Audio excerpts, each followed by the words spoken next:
Partout dans le monde, les manifestations antiracistes se multiplient. Et dimanche 7 juin 2020, les manifestants et manifestantes anglais ont déboulonné une statue d'Edward Colston, un célèbre négrier. Mais en France aussi, les rues sont remplies d'hommages à des esclavagistes et des colonisateurs.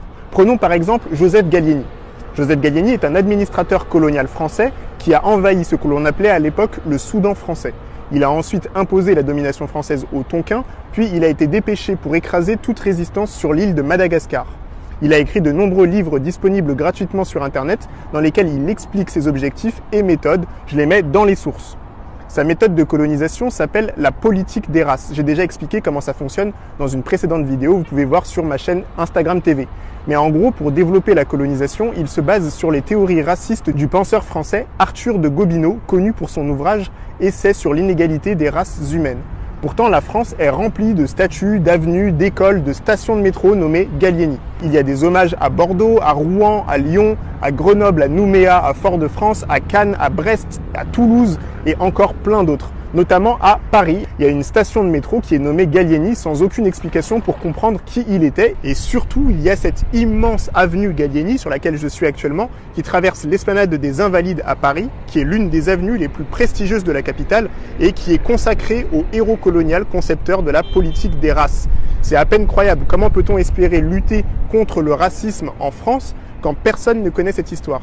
Pour finir, une grande statue rend hommage à Gallieni dans le 7e arrondissement de Paris, place Vauban. C'est cette statue-là. Elle a été sculptée par Jean Boucher et commandée par la Ligue maritime coloniale.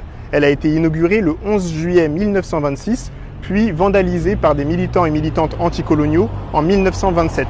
Donc le monument, comment il est composé? En fait, c'est Gallieni, là, qui est là, et qui est porté par 4 personnages. Il y en a un qui semble être un cliché pour définir une personne venant de Madagascar.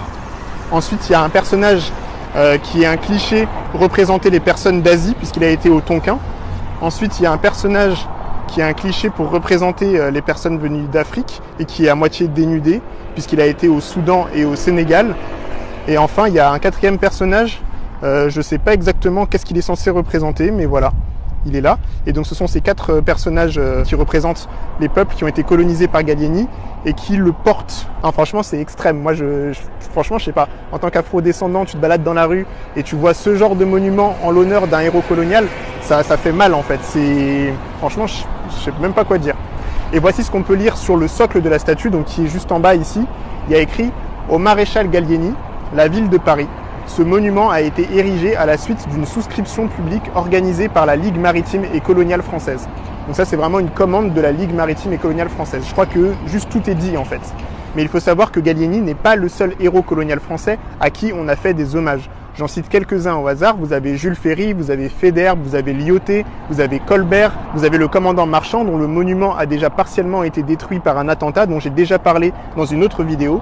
Et il y a aussi Victor Schœlcher dont 2 statues ont récemment été déboulonnées par des militants et militantes martiniquaises. La question qui se pose aujourd'hui à nous en tant que citoyens et citoyennes, c'est de savoir pourquoi le nom de Gallieni est si présent dans notre espace public alors que franchement peu de gens connaissent son histoire. Est-ce que nous avons vraiment besoin de tous ces hommages coloniaux? Ne serait-il pas mieux dans des musées qui puissent clairement nous expliquer cette histoire? Alors je m'adresse directement à la mairie du 7e arrondissement de Paris, au ministère de la Culture et à Emmanuel Macron, président de la République française. Je demande quel est le message que vous voulez nous faire passer en conservant ces hommages coloniaux sans nous donner aucun contexte historique pour mieux les comprendre. On veut des réponses. Voilà, et je crois que continuer à creuser notre histoire coloniale, c'est un bon moyen de lutter contre le racisme tel qu'il existe aujourd'hui dans notre pays, la France. Un racisme directement lié à notre histoire coloniale et à notre passé esclavagiste français. Merci d'avoir regardé, force à vous, continuez à vous renseigner pour faire bouger les choses et à bientôt sur la chaîne Histoire Crépue. Ciao, ciao, ciao, ciao!